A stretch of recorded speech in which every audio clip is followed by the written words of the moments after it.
Hi there, how are you? Today, a short video on how to express advice to people. Advice, les conseils. How to express advice. Expressing advice is not a difficult thing to do. There are many phrases or expressions in English that you can use to express advice. Let's see 3 of them, okay? Let's do it. So the first expression that we are going to use is an easy one. To express advice in English, you can say something like, you should or you shouldn't. You should do this or you shouldn't do that. In French, people say something like, tu devrais, you should. Tu devrais pas, you shouldn't. Tu devrais faire ça, you should do this. Tu devrais pas faire ça, you shouldn't do that. Let me give you a few examples. To protect yourself and others from coronavirus, you should wash your hands very often. You should wash your hands for at least 30 seconds. When coughing or sneezing, you should cover your mouth and nose with your arm. You should throw your tissue into a bin. You shouldn't use it again. You should avoid close contact with people. You shouldn't shake your friends' hands. Alors vous avez bien compris comment ça fonctionnait.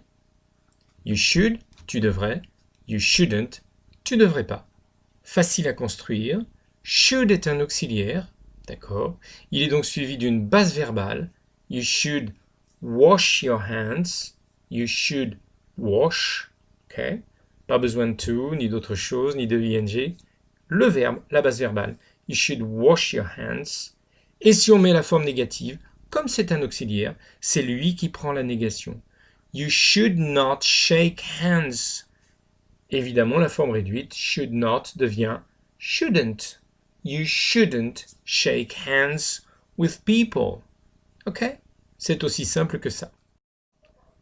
Well, the second expression that English people use whenever they want to give advice, a piece of advice to somebody is, if I were you, I would.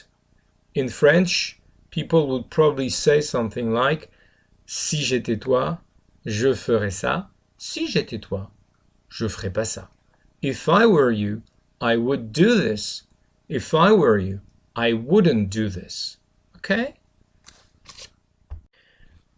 Alors vous avez vu comment l'expression se construit. Elle commence par if. Hein. If, ce petit mot qui en anglais signifie si, qui est la formulation d'une hypothèse. Hein. Voilà, une condition. Si telle condition réalisée, alors il se passera telle chose. D'accord? Si, if. Ensuite, qu'est-ce qu'on a? On a un sujet. I, you, he, she, it. Hein, on connaît les pronoms sujets. If I. Et vous avez bien remarqué au début qu'il y a quelque chose de bizarre, parce que j'ai bien dit « if I were you », si j'étais vous, ou si j'étais toi, alors que j'aurais normalement dû dire « if I was you ». Rappelez-vous, « I was, you were », etc. Alors pourquoi ça se passe comme ça? Et ce serait très incorrect de dire « if I was you », ce ne serait pas grammaticalement correct. Alors vous seriez compris, bien sûr, mais on comprendrait aussi que vous faites des fautes en anglais. Oh là là, pas beau, hein, pas bien, hein, pas de ça. Donc, if I were you, si j'étais toi, si j'étais vous, il s'agit d'un prétérit qu'on appelle un prétérit modal. Oh là là, qu'est-ce que c'est que ce bidule? Alors, un prétérit modal, c'est quoi? C'est un prétérit qui sert à formuler une hypothèse.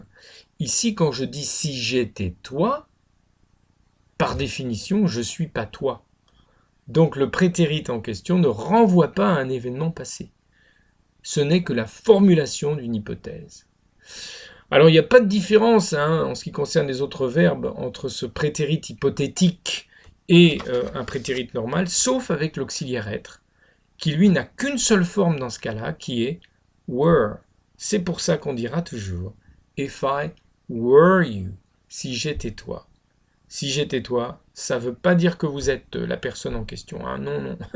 Si j'étais toi, c'est juste la formulation d'une hypothèse. Moi, à ta place, si j'étais toi. If I were you. Ok? Bon, je sais pas si j'ai été clair, mais en attendant, c'est ça l'explication. Voilà, ensuite on trouve I would. I would, on sait ce que c'est, on l'a déjà vu hein, dans quelques expressions en début d'année. Hein, rappelez-vous les quatrièmes. I would, c'est un auxiliaire, et c'est l'auxiliaire would du conditionnel, exactement. Donc, si j'étais toi, if I were you, je me laverais les mains, I would wash my hands. If I were you, I would wash my hands for 30 seconds. Évidemment, cet auxiliaire, on peut le mettre aussi à la forme négative. Si j'étais toi, je ne serrerais pas les mains de mes amis. If I were you, I wouldn't, I would not, wouldn't, I wouldn't shake my friends' hands. If I were you, I wouldn't shake my friends' hands. Okay, now let me show you a few examples with this expression. I've got a cold. What can I do? If I were you, I would go to the doctor. If I were you, I'd stop smoking.